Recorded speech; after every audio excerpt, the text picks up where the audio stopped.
My name is Larry Sabato. I'm director of the University of Virginia Center for Politics. I'm a university professor of politics here at UVA, and I have spent the better part of 53, 54 years around the University of Virginia. So I think you could say I've built my life here. I'm very dedicated to it. I love it, and glad I spent my life in the way that I did. Not that it's been perfect, but I'm glad I spent my life here. Look, I have a slogan that I have used from the beginning, and I've got a slogan because I'm a combination academic and practical politics person. I actually grew up in politics, starting with being a 7-year-old volunteer for John F. Kennedy in 1960, which I enjoyed enormously, and saw him on the Friday before the Tuesday election in 1960. And by the way, always take kids, students, others to political events. There's nothing more exciting, and they'll get hooked quickly and be much more likely to be active in politics than regular voters. Anyway, I've got a slogan that I've used from the beginning of my teaching career, and it's politics is a good thing. Of course, English scholars insist that its politics are a good thing, but I'm with politics is a good thing. And I had stickers and T-shirts and other items with that slogan emblazed on them. And I really believe that, because without politics, we can't have a democracy. We can't have a democratic republic. We can't have citizen participation.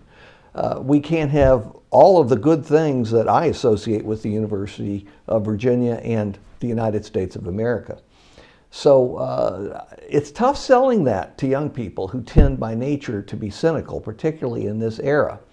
But politics is the way we make our nation better, our state better, our community better, our university better. Without politics, you would not be able to influence anybody or anything in a direct way. You wouldn't have a role unless you were part of the 1% elite that runs government and society in many countries around the world.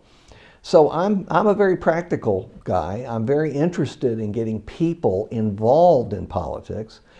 And so in the 1990s, I formed the Center for Politics here, which is dedicated to citizen participation and civic education. And we run all kinds of programs for students from kindergarten through, in some cases, colleges, but certainly high schools, various programs to get young people involved and interested in what happens in the political realm. We want to help teachers by providing the materials for free online so they can use them. We've had over 2 million students benefit from the Youth Leadership Initiative in all 50 states and Defense Department schools around the world. And we've helped nearly 1 million teachers. And this is all free. They don't pay for anything. It helps to resolve the question, how are we going to pay for this? Which increasingly is the question asked in schools. So that has been my passion. I've had other passions connected to it. I'll just mention one. I've written a number of books about political subjects that I think are important and that people need to think about. The one that I'm probably proudest of is probably my least known book, I wish it were better known, A More Perfect Constitution, which proposes 23 changes to the United States Constitution. I'm not a radical, but I do believe that we're long overdue for constitutional revision. This probably is not the era, because we're so divided and polarized, to accomplish this, but there will come a time when we can do this. And I would invite you to take a look at that book, A More Perfect Constitution, see the 23 ideas, see which ones you agree with and disagree. And for those who think it is radical, and I've had so many people say that to me, it's radical to even propose a change to our great Constitution, and it is a great Constitution. I would remind you that every single one of our founding fathers wanted us to revise the Constitution with regularity. Every one of them wrote and spoke about that.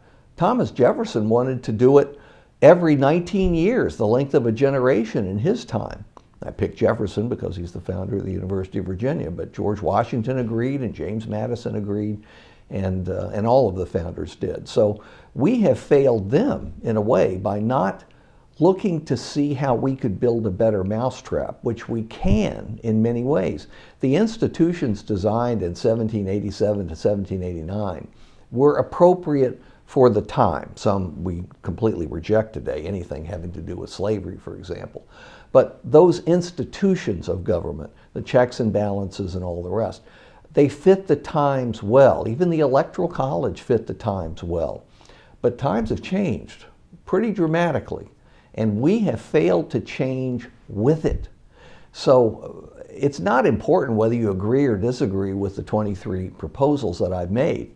What's important is that you and your family and your friends and your neighbors and if you're students, fellow students in your university community or high school, start to think about how we can do things better, because we can. Our system works well in some respects, but it works very poorly in others. So let's give that some thought and attention. If you do that, it was worth my making this video, because that's what really motivates me. I'm in my 70s now. I hope to carry on as long as I can. I still enormously enjoy teaching because I learn so much from the students. And remember that. If you're in the classroom, if you're a student in the classroom, believe it or not, you're teaching the teacher. The teacher isn't simply teaching you. You're teaching the teacher. And you're informing your teacher or teachers about your views and your peers' views of the current day and the future, your expectations for the future. So it has to be a two-way communication, and it's innervating. It causes a certain kind of enthusiasm in your fellow students, but also your teachers. So I encourage you to express yourself fully. That's what the Center for Politics is about. That's what politics has to be about. Whether you're rich or middle class or poor, whatever your ethnicity, whatever your gender, you need to participate, because if you don't, others are, and they're speaking for you. So speak for yourself. That's what democracy is all about. It's what politics ought to be all about.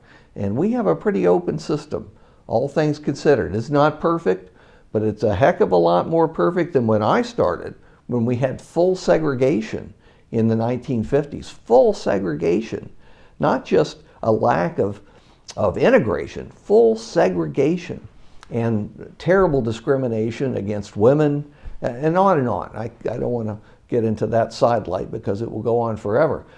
Our society has improved almost with each passing year, and you can have that effect too during your lifetimes. And when your life is ebbing and you're coming to your final years, I think you'll look back on that with satisfaction and happiness that you've made a contribution. So that's my advice to you. I wish you a happy present, and much more importantly, a good life full of politics.